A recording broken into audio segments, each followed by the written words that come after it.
السلام عليكم ورحمة الله.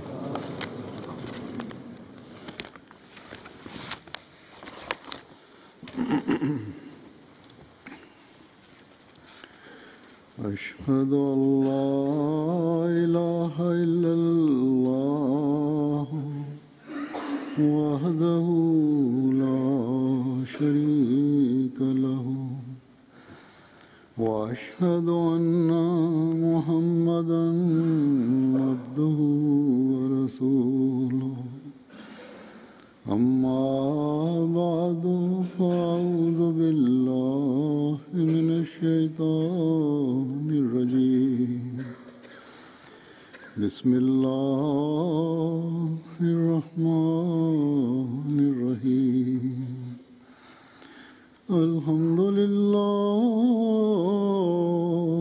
رب العالمين الرحمن الرحيم مالك يوم الدين إياك نعبد وإياك نستعين اهدنا الصراط المستقيم صراط الذين أنعمت عليهم غير المغضوب عليهم ولا الضالين.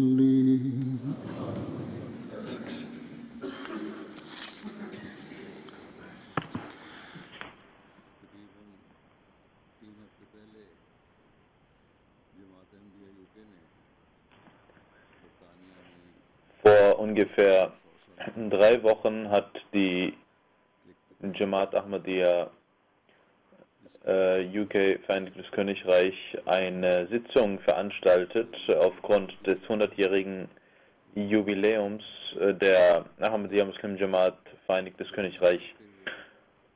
Dort wurden einige Gelehrten eingeladen, um über ihre Religionen zu sprechen, über ihre heiligen Bücher zu sprechen und darüber zu sprechen, was die Rolle Gottes in dem 21. Jahrhundert ist und ob man ihn braucht.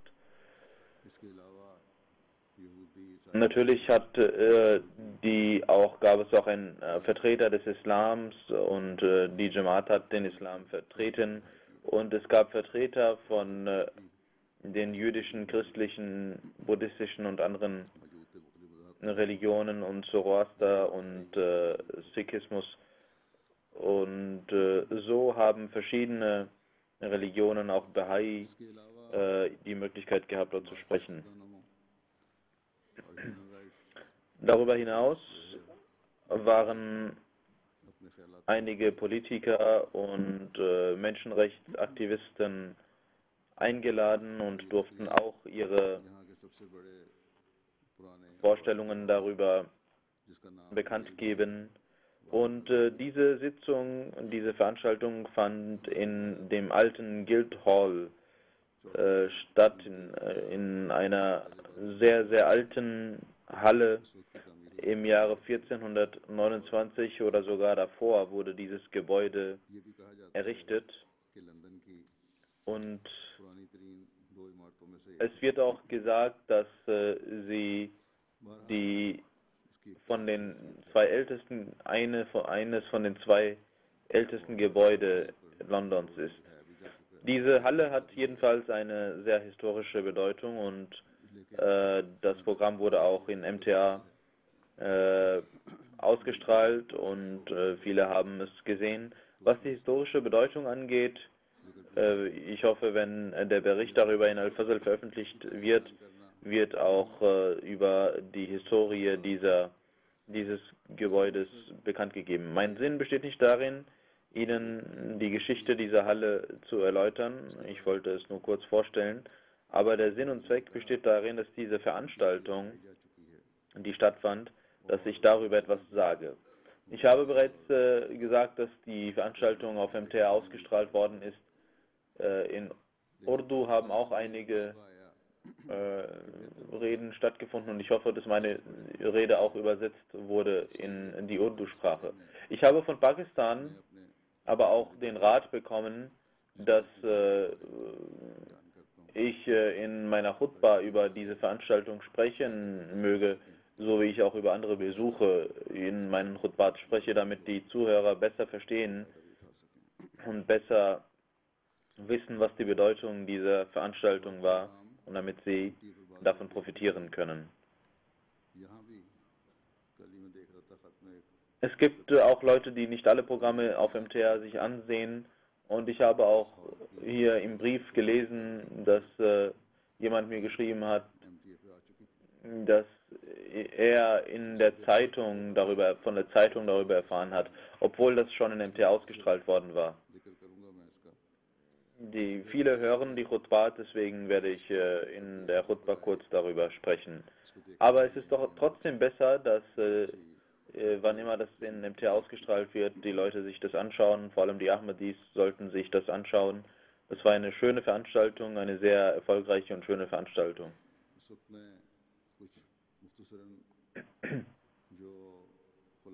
Ich werde nun in Kürze die Zusammenfassung der Reden in wenigen Sätzen Ihnen präsentieren und auch darüber etwas zusammenfassend sagen, was ich geredet habe, was ich gesagt hatte. Und darüber hinaus auch die Eindrücke der Gäste und der fremden Mitbürger, die da waren, damit sie sehen, wie Allahs Hilfe und Allahs Unterstützung und Allahs Gnade mit uns ist und die Überlegenheit des heiligen Propheten Muhammad sallallahu alaihi wasallam, die Überlegenheit des Islam deutlich wird und die Welt davon erfährt, wir davon erfahren. Diese Veranstaltung, das erste, was ich sagen möchte über diese Veranstaltung, bevor ich zu dem Inhalt komme, ist, dass die Jamaat UK, die Organisatoren, die diese große Veranstaltung organisiert haben, diese hätten diese Veranstaltung viel größer, viel besser werben sollen. Das haben sie nicht gemacht. Sie waren nur zufrieden damit, dass sie diese Veranstaltung machen und so viele Leute kommen werden. Obwohl das eine Möglichkeit war, dass die Jamaat vorgestellt wird auf einer großen Ebene und der Islam vorgestellt wird auf einer großen Ebene und man hätte dafür viel besser werben können und viel mehr Leute hätten davon wissen können. Wenn man die Presse richtig kontaktiert hätte und das, was Amisab jetzt versucht, die Nachrichten und so weiter zu verbreiten, das hätte man viel besser machen können, wenn man vorher sich darum gekümmert hätte. Heutzutage ist die Presse ein großes Mittel, um die Botschaft zu überbringen. Und die meisten Jamaats in der Welt machen dies nicht so, wie es sein soll. Und sie sind schwach. In den USA ist es besser geworden seit einiger Zeit. Durch die Gnade von Allah arbeiten sie gut. In Afrika, Ghana, Sierra Leone wird hier in dieser Hinsicht gut gearbeitet und einige afrikanische Länder, französischsprachigen Länder, sind in dieser Hinsicht auch sehr aktiv. Jedenfalls muss diese Botschaft auf jeder Ebene müssen wir die Medien kontaktieren und kennen, damit die Jamaat vorgestellt werden kann und die schöne Lehre des Islam verbreitet werden kann. Das ist ein großes Mittel des Tabligh. Die Jamaats sollten in dieser Hinsicht sich aktiv werden und sich darum kümmern. Nun werde ich über den Inhalt, über die Veranstaltung etwas sagen. Viele Redner haben sehr, sehr gute Worte von sich gegeben. Möge es so sein, dass sie auch dementsprechend handeln. ein Hindu-Council, Sharma Sahib, der Präsident dieser Council, sagt, dass das heutige Thema sehr interessant ist und wir sind alle uns einig darüber, dass es einen Gott in diesem Universum gibt. Und zweitens ist es sehr offensichtlich, dass die politischen Führer nicht in der Lage sind, Frieden in der Welt zu etablieren. Es gibt Kriege, Streitereien und Unfrieden und die Menschen sind nicht zufrieden mit den Politikern. Deswegen ist die Zeit angebrochen, dass wir wieder uns um Religionen kümmern, damit die Menschen besser werden. Wir müssen uns gemäß unseren Religionen unser Leben führen. Er sagt, das Wichtigste ist, dass wir nicht nur die Leute ermahnen, sondern auch unsere Vorbilder an den Tag legen. Und das ist auch die Wahrheit. Möge es so sein, dass dieser Redner auch das, was er gesagt hat, selbst auch dies in die Tat umsetzt.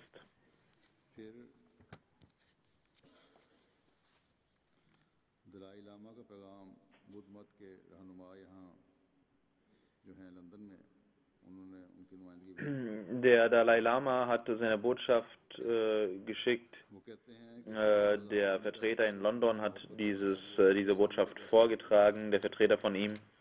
Er sagt, dass jede Religion ihre Anhänger dazu ermahnt, friedvoll zu leben. Egal, ob die Lehren übereinstimmen oder nicht, müssen wir einander respektieren. Und jede Religion hat zu ihrer Zeit den Menschen mit schönen Lehren ausgestattet und auch in der Zukunft werden wir durch diese Lehren in der Lage sein, friedvoll miteinander zu leben und umzugehen und wir alle müssen mit aufrichtiger Absicht diese in unserem Alltag implementieren, was uns die Religionen lehren. Diese Dinge sind sehr richtig, was er gesagt hat.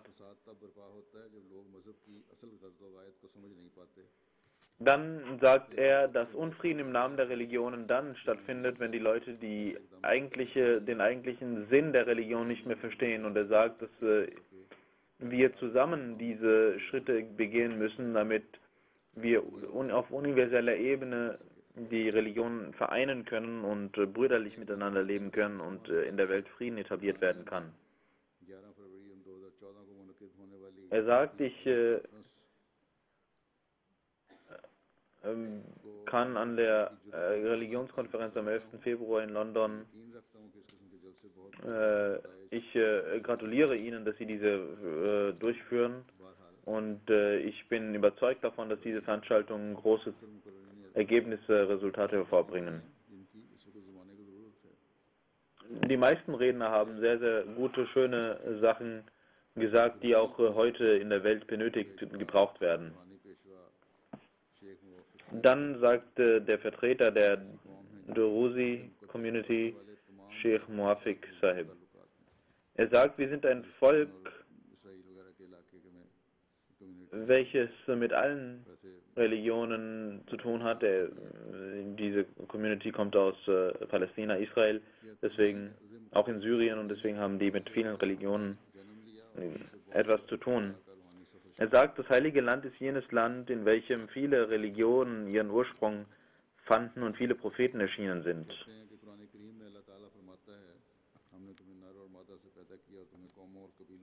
Er sagt, im Koran sagt Allah, dass wir euch als Mann und Frau geschaffen haben, damit ihr euch erkennt und ihr seid in verschiedenen Völkern untergebracht, damit ihr einander euch kennenlernt. Und die beste Religion ist jene, welche am meisten Gottesfurcht lehrt. Und das ist Surah Hujurat, Vers 14, die er rezitierte, welchen er rezitierte, den Vers. Er sagt, ich bin dem Imam Jamaat Ahmadiyya sehr dankbar, dass sie mich eingeladen haben zu dieser Konferenz und ich gratuliere der Jamaat Vereinigtes Königreich zum 100-jährigen Bestehen der Jamaat hier in UK. Und unsere Religionsgemeinschaft hat gute und freundschaftliche Kontakte mit der Jamaat Ahmadiyya. Und wir sind sehr froh und glücklich darüber, dass Sie uns eingeladen haben. Wir sollten gemeinsam Liebe verbreiten und den Hass mit Liebe bekämpfen.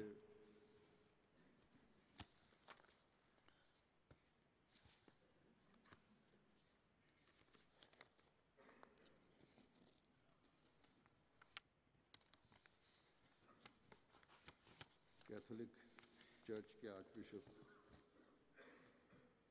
Kevin McDonald ने कहा कि मुझे Der Erzbischof der katholischen Kirche, Kevin MacDonald, sagte, dass meine Teilnahme und Vertretung der katholischen Kirche für mich ein Grund der Freude ist und die Welt braucht diese Veranstaltungen. Dann hat er cabinet के जो हैं einen Vertreter des Kabinetts des Papstes, der Präsident भी हैं जनाब cardinal und Council für Justiz und Frieden, उनका पैगाम पढ़ के Herr Kardinal Peter मैं खुशी महसूस Trexon. कि जमात अहमदिया के बरतानिया में सब Seine Botschaft hat er vorgetragen und er sagte, ich bin glücklich, dass die Jamaat in dem Vereinigten Königreich sich zum 100.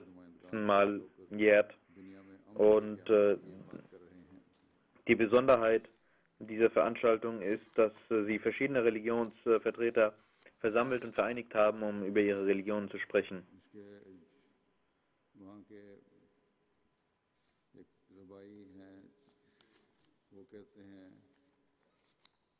कि हम जिस मुआशरे में रह रहे हैं Ein Vertreter बहुत बुलंद कामयाब sagte, die Gesellschaft, in der wir leben, Israel के रबाई हैं और अमीरों और गरीबों के दरमियान मुआशी beteuert dem weltlichen Erfolg तरक्की और आसाइश के नाम पर हम दुनिया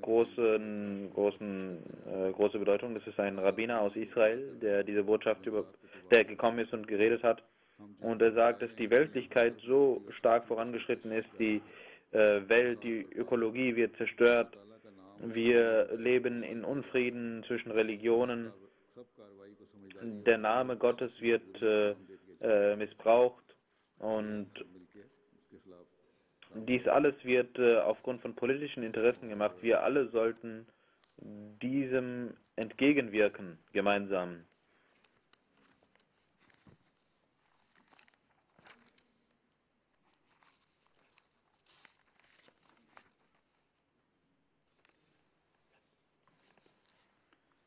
अल्लाह करे कि ये इनकी बातें जो हैं इनके सरबराहान हुकूमत जो हैं उनको भी Mögen diese Aussagen von den Vertretern, die diese Religionsführer gesagt haben, mögen sie auch wirklich Wahrheit in Wahrheit in die Tat umgesetzt werden. पैगामात थे और खिताब थे घाना के सदर मुमलिकत का पैगाम Auch einige Politiker haben ihre Botschaften überbracht und ihre Reden. Der Präsident von Rana hatte eine Botschaft überbracht und der Vertreter von Rana las diese vor.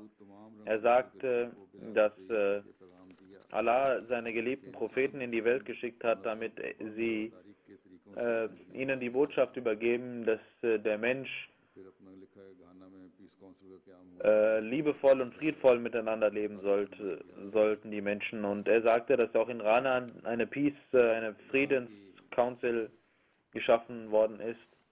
Und in Rana genießen alle Religionsfreiheit. यहाँ जिस अजीमुशान हॉल में Dann आलम के लिए जमा होने sagte die Baroness Saida Warsi Sahiba, ख्यालात का इजहार करना sie sagte, dass diese Halle, ये कॉन्फ्रेंस जमात in der diese Veranstaltung stattfindet, und es ist eine große Ehre für mich, dass ich die Möglichkeit habe, hier zu sprechen.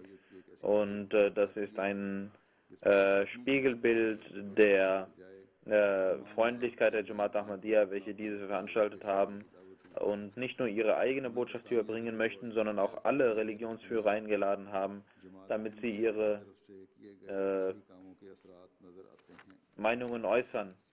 Wir ये इस जलसे के कामयाब इनकाज से sehen große Auswirkungen der menschlichen Bemühungen der Jamaat Ahmadiyya. Und sie sagt, dass diese Veranstaltung auch gezeigt hat, dass alle Religionen gemeinsam sich hinsetzen können und Frieden schaffen können. Und sie sind bereit dazu. diese Konferenz, die Teilnahme an dieser Konferenz ist für mich ein Grund großer Ehre. America की commission on international religious freedom vice chairman है doctor Katrina, बड़ा ताल्लुक है इनका पुराना जमात से। Die Vizepräsidentin Dr. Katrina der US-amerikanischen Council, eine Vertreterin der USA, sie kennt die Jamaat sehr lange. Sie sagte, dass sie sehr froh und glücklich ist, dass sie heute teilnehmen kann und gratuliert der Jamaat Großbritannien und kam extra von den USA, um an dieser Veranstaltung teilzunehmen.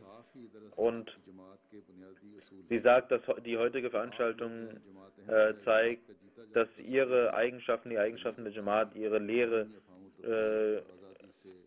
ein Beweis dafür sind, dass dass Frieden in den Religionen geschaffen werden kann und man gemeinsam liebevoll leben kann.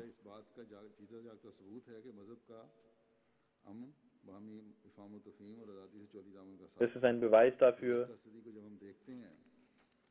dass sie die Brüderlichkeit pflegen. Und wenn wir das letzte Jahrhundert betrachten, dann sehen wir viele schöne Gestalten, die gekommen sind, um Dunkelheit zu beseitigen. Sie hat einige Beispiele auch genannt von Personen. Und am Ende hat sie gesagt, dass im 20. Jahrhundert wir ihre Jamaat uns anschauen und sehen, dass sie in der ganzen Welt sie Frieden schaffen. Also sagt, dass sie hier etwas falsch liegt. Das ist seit dem 19. Jahrhundert geschehen, seitdem der verheißene Messias al-Islam gekommen ist. Und der verheißene Messias al-Islam, seine Lehre ist es, die wir befolgen. Das ist nicht das 20. Jahrhundert, sondern sie hätte das 19. Jahrhundert sagen sollen, weil da hat es begonnen. Sie sagt, im 20. Jahrhundert sehen wir ihre Jamaat, wie sie gekommen ist, um in der ganzen Welt Frieden zu schaffen und eine Stimme zu erheben gegen Unfrieden und gegen Hass gegen die Menschen. Wir stehen mit ihnen und wir möchten auch mit ihnen diese Gesellschaft etablieren. Heute sind verschiedene Religionsangehörige hier gekommen. Sie sollten einander zuhören und wir können einander nur dann zuhören, wenn wir füreinander Respekt zollen. Ich bin sehr dankbar, dass die Jamaat Ahmadiyya Toleranz lehrt und wir alle sollten die Freiheit haben, unsere Lehren zu befolgen. Und wenn wir uns gegenseitig austauschen, sollten wir auf gleicher Höhe und gerecht und menschlich tun. Und ich hoffe, dass wir alle diesem Sinn näher kommen und alle gemeinsam dafür arbeiten. Möge es so sein, dass auch die großen Mächte dies verstehen. Der Premierminister von Großbritannien hat seine Botschaft überbracht. Der Generalanwalt hatte diese vorgetragen, aber auch selbst einige Worte an die Anwesenden gerichtet. Er sagte, der Nationalanwalt, Bundesanwalt, sagte, dass er sehr froh ist über diesen Ort, der gewählt wurde, denn hier an dem Ort haben die Engländer begonnen, sich die Welt anzuschauen und wir alle heute sind hier versammelt und das ist auch sehr treffend, dass wir einander kennenlernen möchten hier in dieser Halle. Diese heutige Veranstaltung ist eine sehr besondere und als Christ habe ich die Erfahrung, dass jeder, egal welcher Religion er anhört, wenn er die Gefühle der anderen beachtet, dann kann man liebevoll leben. Möge es so sein, dass das wirklich in die Tat umgesetzt wird. Dann hat er die Botschaft von dem Premierminister vorgetragen, welcher sagte, ich gratuliere der Jamaat Ahmadiyya und den gratuliere der Jamaat, dass sie alle Religionen hier, so viele Religionen versammelt haben zu diesem Jubiläum und ich bin dankbar und sehe mit Respekt ihrer Arbeit entgegen, die sie in den letzten 100 Jahren gemacht haben, auch in Großbritannien. und nicht nur ihre Religion, sondern auch Menschen dienen. Majlis Ulama Ahmadiyya hat hier sehr gute Dienste geleistet und er sagt, sie, dass die heutige Versammlung ein Beweis dafür ist, dass sie sehr ernst meinen mit ihrer Bemühung und ich bin sehr froh darüber, dass auch Sie die Regierung von Großbritannien eingeladen haben. Wir danken dem Imam Jamaat Ahmadiyya und wir alle möchten mit Ihnen gemeinsam darüber nachdenken, wie die Religionen miteinander Hand in Hand leben können und sich gemeinsam für die Etablierung des Friedens einsetzen können. Dann hat die Königin, welche auch das Oberhaupt der Kirche in England ist, der Privatsekretär von ihr hat geschrieben,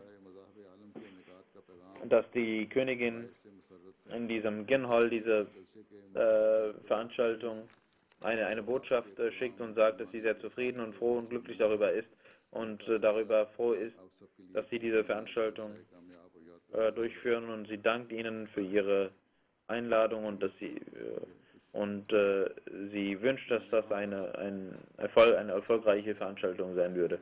Das waren einige Eindrücke der Gäste. Ich möchte auch jetzt darüber kurz etwas sagen, was ich gesagt hatte und ich glaube, viele haben das sich nicht angehört und auch in den Zeitungen sich das nicht durchgelesen. Ich sagte, Allah möchte, dass die Menschen sich reformieren und dass der Mensch sowohl die Rechte Allahs einhält und auch die Rechte der Schöpfung einhält. Und das ist der Grund, warum Allah Gesandte in die Welt schickt, damit sie dies etablieren können. Jene, die auf die Propheten hören, haben Erfolg. Die aber die Propheten leugnen, sie haben keinen Erfolg, sondern scheitern. Und jedes Volk, welches sich gegen Religionen und gegen Propheten aufhebt und Gott ablehnt und sagt, dass das nur Dinge sind, die gesprochen werden und es gibt keinen Gott und es gibt auch keine Strafe und keine Wut Gottes, diese Völker hat Gott vernichtet. Und der Heilige Koran hat viele Beispiele solcher Völker genannt. Genauso auch andere Bücher von anderen Religionen haben diese Beispiele genannt. Dass Allah, dass die Leugner, die den Gesandten Gottes leugnen, zunichte gemacht werden. Dies alles sollte uns zu denken geben, dass das keine Geschichten sind, sondern jede Religion sagt, dass dies die Wahrheit war. Dann sagte ich, dass ich an jenes Buch glaube, welches ein himmlisches Buch ist, nämlich der Heilige Koran. Und der Heilige Koran lehrt uns, dass Allah die Propheten schickt, um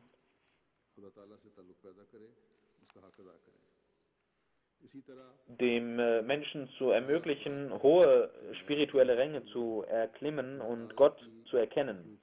Und genauso, um hohe moralische Werte an den Tag zu legen und um der Schöpfung zu dienen. Dann sagte ich, wenn Allah den heiligen Propheten, sallallahu alaihi wasallam, als er den heiligen Propheten schickte, hat der heilige Prophet sallallahu alaihi wasallam das Tabligh gemacht und Botschaft verbreitet.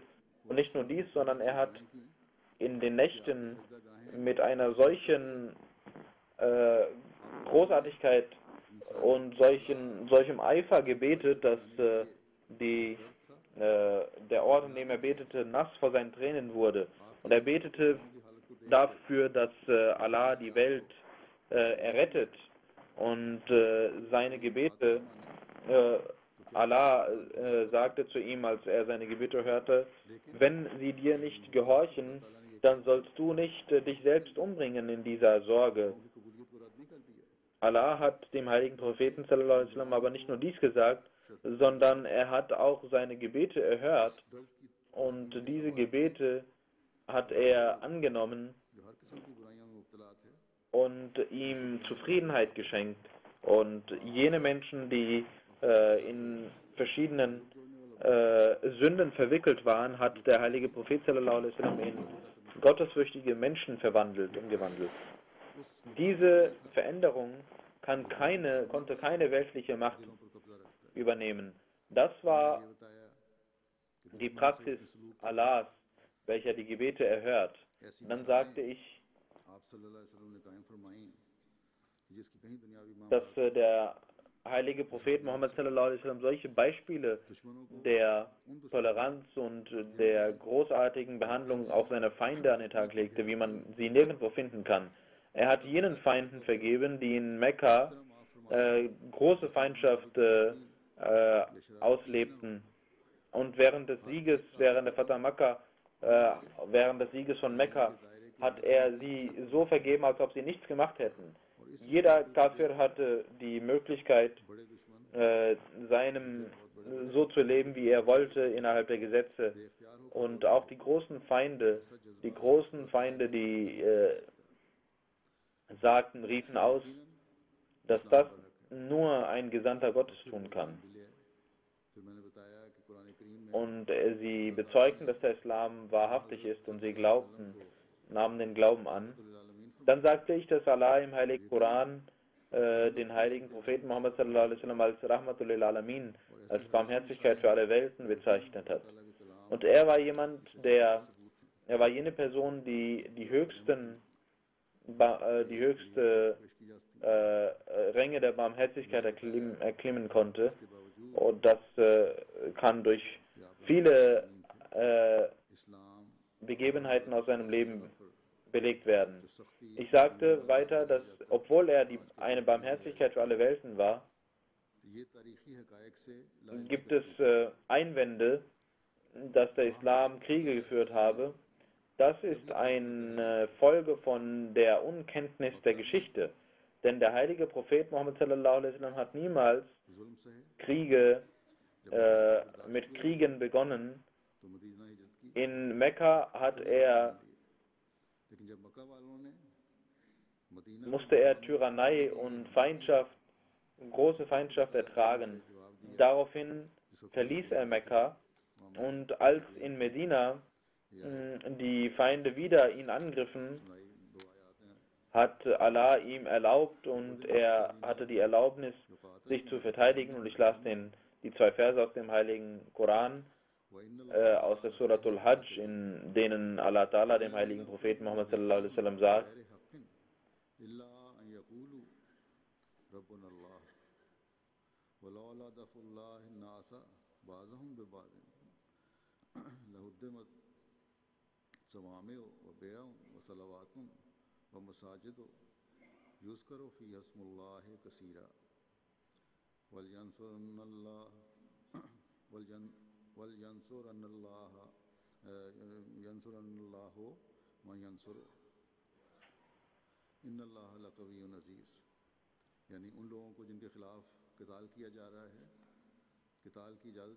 Das bedeutet, jenen, die bekämpft werden, wird die Erlaubnis gegeben, auch zu kämpfen, denn ihnen wurde Leid zugetan und Allah wird ihnen helfen. Also jene, welche aus ihren Häusern vertrieben wurden, weil sie sagten, Allah ist unser Herr, und wenn sie sich nicht verteidigt hätten, dann hätten Moscheen und Synagogen und Kirchen und Moscheen, in denen Allahs gedacht wird, wären vernichtet worden. Und Allah hilft dem, der ihm hilft. Allah ist voller Macht und hat die Macht zu siegen. Ich sagte, dass gemäß im Lichte dieser Verse diejenigen, auf denen Leid zugefügt wird, die haben die Möglichkeit, sich zu bekämpfen.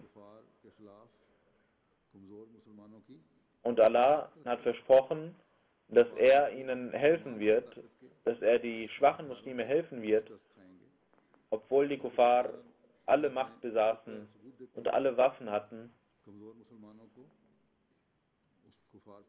würden sie vernichtet werden. Und Allah hat den Muslimen auch den Sieg über die Kuffar beschert. Und die Muslime haben gesiegt über eine Übermacht. Die Kriege, die Muslime und die Khulafai Rashidin führten, waren Kriege der Verteidigung und nicht um die Herrschaft zu gewinnen über Länder oder die Länder zu erobern. Und dann hat Allah ihnen auch Erfolge beschert, und obwohl sie schwach waren. Dann sagte ich, dass auch der heilige Prophet sallallahu alaihi wasallam prophezeit hatte, dass die Muslime sich von ihrem Glauben entfernen würden. Und wenn heute der Zustand der Muslime als schwach erscheint, dann ist das genau gemäß diesen Prophezeiungen. Und ich sagte auch, dass das nicht der Endzustand der Muslime sein würde. Ich bin auf der festen Überzeugung und bin der felsenfesten Überzeugung, dass Allah nicht nur die Prophezeiung über den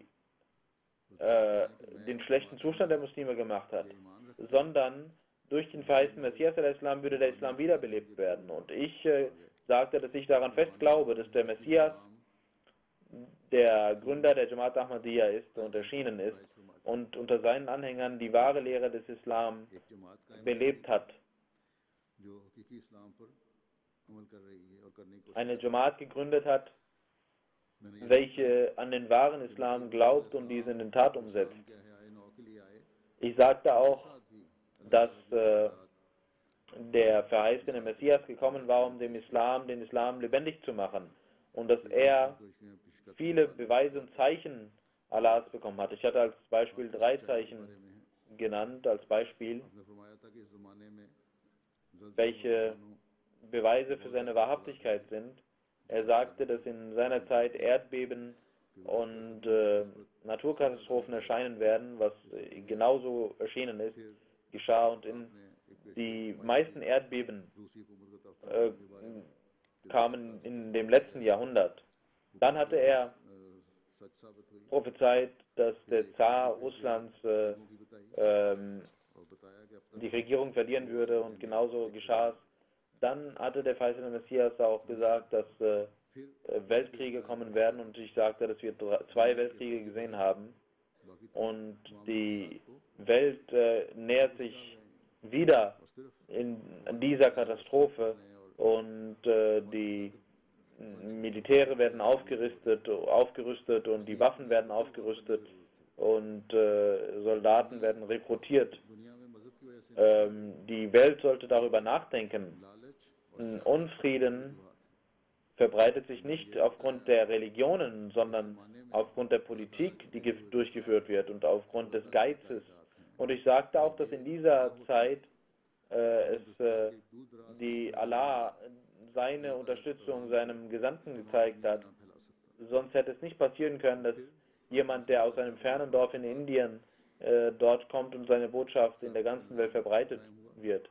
Und nach dem Tod des verheißten Messias al-Islam hat Allah das Khilafat gegründet, unter dessen Banner diese Mission weitergeführt wird. Das ist zum einen der Beweis für die Existenz Gottes und zum anderen auch der Beweis für den Umgang Gottes mit der Jamaat. Und der verheißene Messias al-Islam hat uns gezeigt, dass Gott heute auch lebt und seinen Menschen Zeichen zeigt. Die Menschheit sollte sich darum kümmern, darum Sorge tragen und nicht die Religion verantwortlich machen, sondern in ihren eigenen Zustand schauen. Möge Allah der Welt die Möglichkeit geben, dies zu verstehen. Das ist die Zusammenfassung dessen, was ich sagte. Das waren 35 Minuten an Reden, die ich hielt. Ich hatte gesehen, und viele hatten auch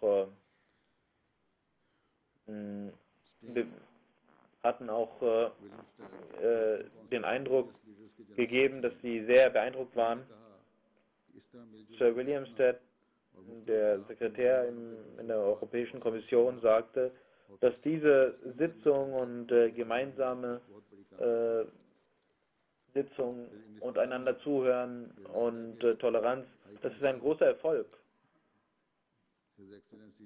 Dann sagte der Botschafter von ये बहुत ज़बरदस्त तकरीब थी ये ख्याल कि इतने सारे मज़हब एक ही छत के नीचे इस तरह hier in dem Vereinigten Königreich eines Landes, der sagte, dass das eine großartige Veranstaltung war und das ist ein Grund, mit dem wir unseren Glauben stärken können und wir können verstehen, wie die Menschen vereinigt werden müssen, um sich einander kennenzulernen und ihre Probleme zu lösen.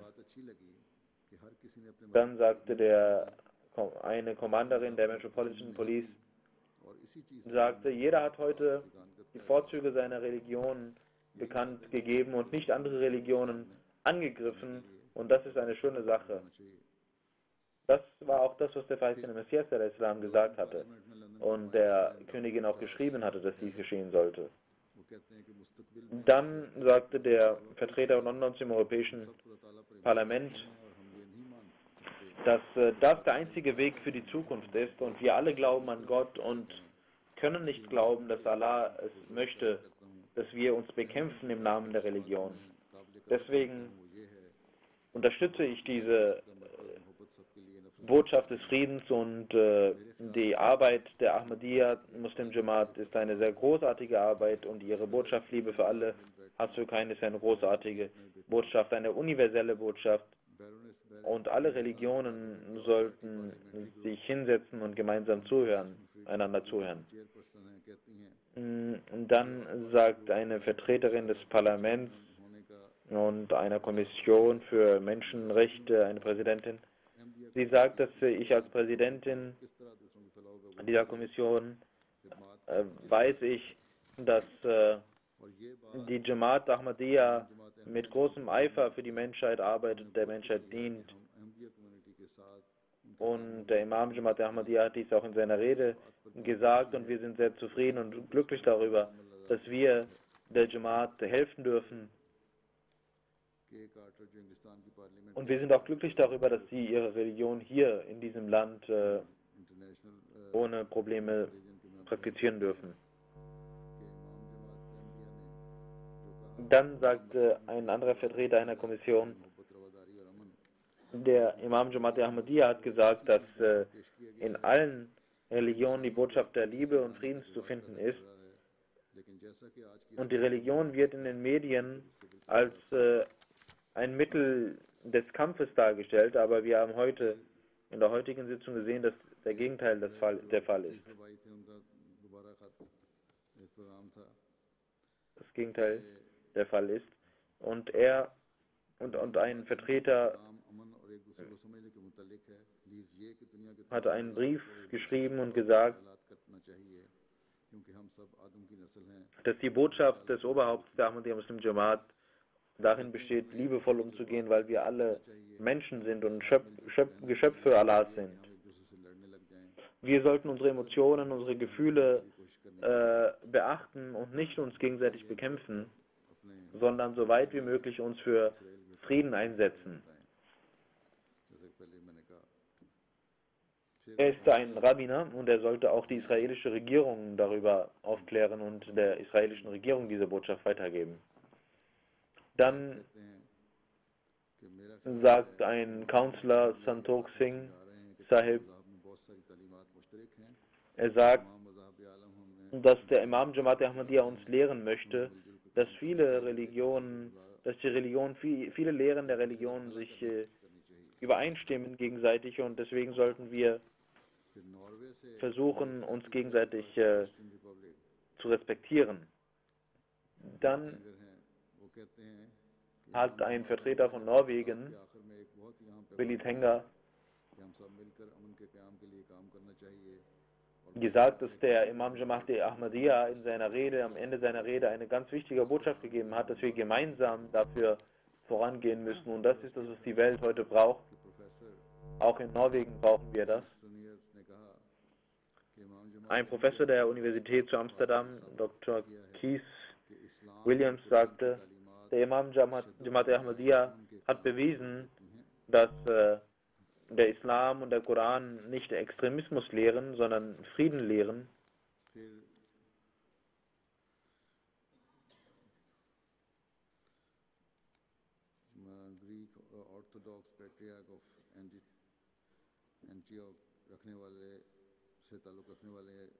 Dann sagt ein Vertreter der griechisch-orthodoxen Kirche,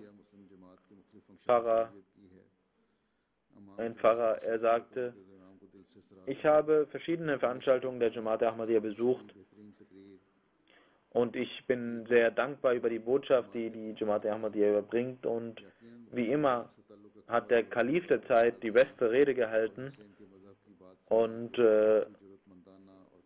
ihre Aufgabe, ihr Erfolg, es ist ein großer Erfolg, dass sie diese Religion versammelt haben.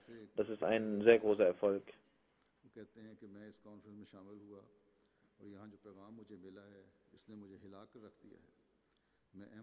Ein Gast aus Irland sagte, dass er sehr gerührt und bewegt ist von dieser Konferenz, und er sagte, ich möchte den Ahmadis sagen, sie sollten für ihre Botschaft werben. Und ich wäre sehr zufrieden, wenn sie nicht nur arbeiten, sondern auch ihre Arbeiten verbreiten und publizieren, weil nur sehr wenige darüber Bescheid wissen. Jahangir Sadhu Sahib, welcher ein Vertreter der Europäischen Religionskommission ist, er sagt, ich bin Zoroaster und gehöre der Religion der Zoroaster an und ich bin sehr beeindruckt von ihrer Veranstaltung. Dann sagte ein anderer Vertreter, ich wusste nicht, dass diese Veranstaltung so spirituell sein würde. Und ich hoffe, dass die Rede von Imam Jamaat Ahmadiyya schnell veröffentlicht werden wird.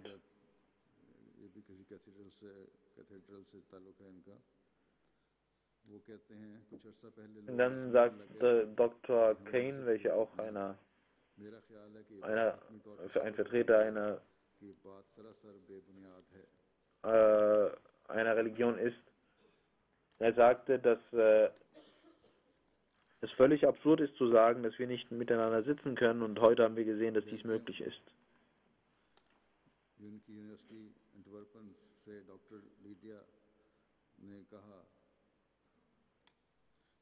Aus der belgischen Universität Antwerpen sagte Dr. Libia, es waren 2 Professoren, die teilnahmen.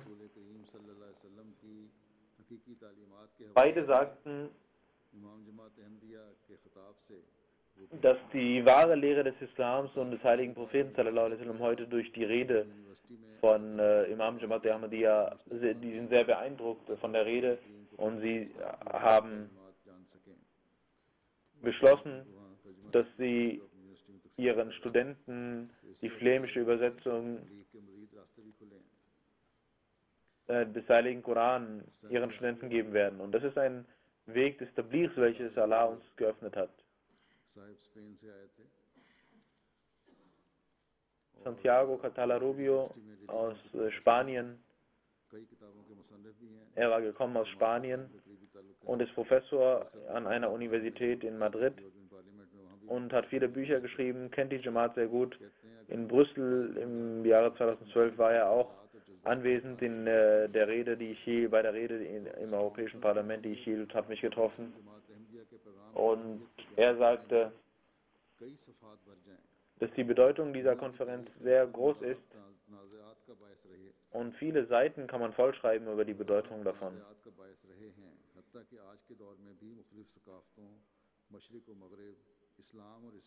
Er sagte, auch in der Vergangenheit haben Religionen und verschiedene Anhänger verschiedener Religionen einander bekämpft.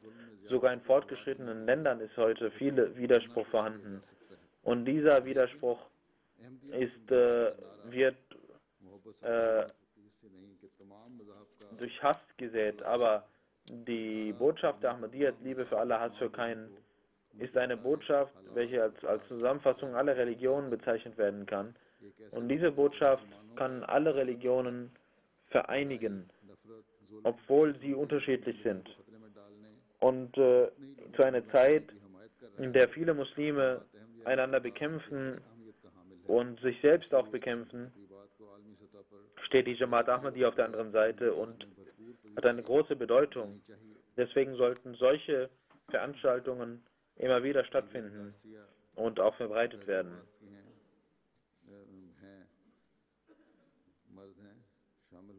Miguel Garcia aus Pedroabad war auch anwesend. Er war auch Bürgermeister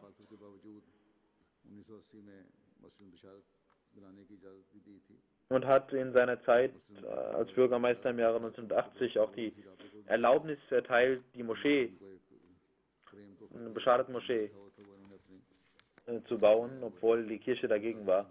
Er hatte auch den Trim Sirabe getroffen bei der Eröffnung der Moschee und hat auch das Geschenk immer noch aufbewahrt. Er ist von der Jamaat sehr begeistert.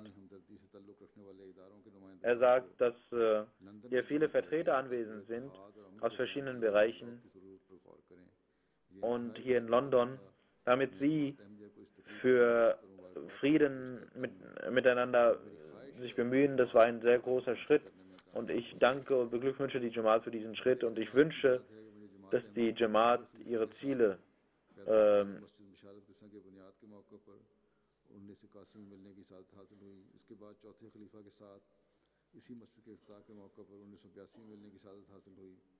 और अब इस कॉन्फ्रेंस के ज़रिए मुझे जमात अहमदिया के 5वें खलीफा के साथ मिलने की इजाज़त मिल गई। मैं मिर्ज़ा मसरूर अहमद साहब के अल्फाज से बहुत महजूज़ हुआ हूँ। उन्होंने जंग व जदल से आज़ाद एक पुरअमन मुआशरे के क़याम के हवाले से बात की है और उन हुकूमतों की मज़म्मत की है जो दिफा के नाम पर असलहे को इंसानियत पर तरजीह देती हैं। मुझे खुशी है कि मिर्ज़ा मसरूर अहमद ने एक ऐसे मुआशरे के क़याम के लिए जिसकी बुनियाद इंसाफ और बाहमी इज़्ज़त व एहतराम पर हो मुख्तलिफ़ मज़ाहब के लोगों को एक जगह इकट्ठा करने की दावत दी है। हम एक ऐसी दुनिया में रह रहे हैं जो तदादाद से भरी पड़ी है।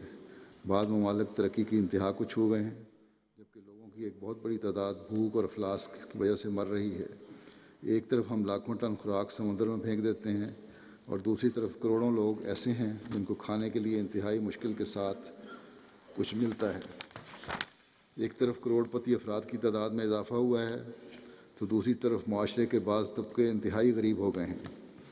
एक ऐसी दुनिया के क़याम की ज़रूरत होगी जो जंग को तर्क कर दे और अमन की ख़्वाह हो, जो सबको साथ लेकर एक मुश्तरका तौर पर तरक्की करे,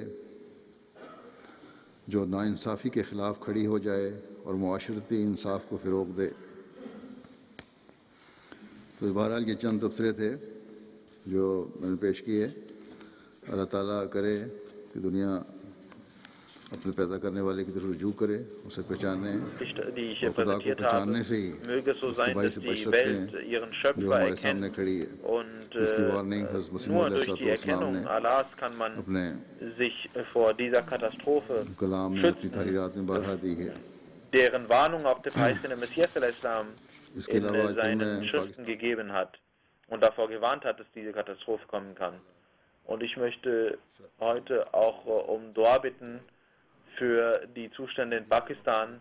Möge Allah das Land bewahren vor den unfriedenstiftenden Menschen und auch die Ahmadis beschützen und auch alle anderen Menschen beschützen, die Frieden wollen und sich vor diesem Unfrieden beschützen möchten. Genauso beten Sie bitte auch für die Zustände in Syrien. Vor einiger Zeit wurde wieder ein Ahmadi festgenommen ohne Grund. Möge Allah alle Ahmadis beschützen. Und im Allgemeinen sollten Sie auch für die Welt beten.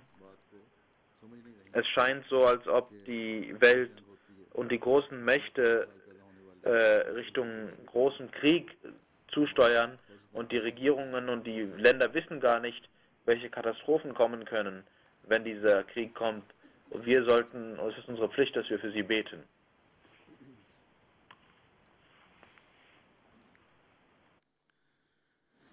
Alhamdulillah, nahmaduhu wa nasta'inuhu wa nastaghfiruhu wa nu'minu bihi wa natawakkalu alayhi wa na'udhu billahi min shururi anfusina ومن سيئات أعمالنا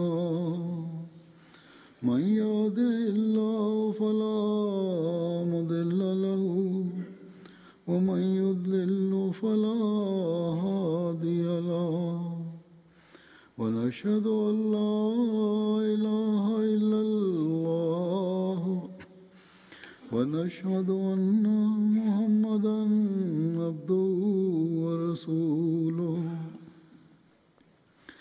عباد الله رحمكم الله إن الله يأمر بالعدل والإحسان وإيتاء ذي القربى وينهى عن الفحشاء والمنكر والبغي يعظكم لعلكم تذكرون اذكروا الله يذكركم وادعوه يستجب لكم ولذكر الله أكبر.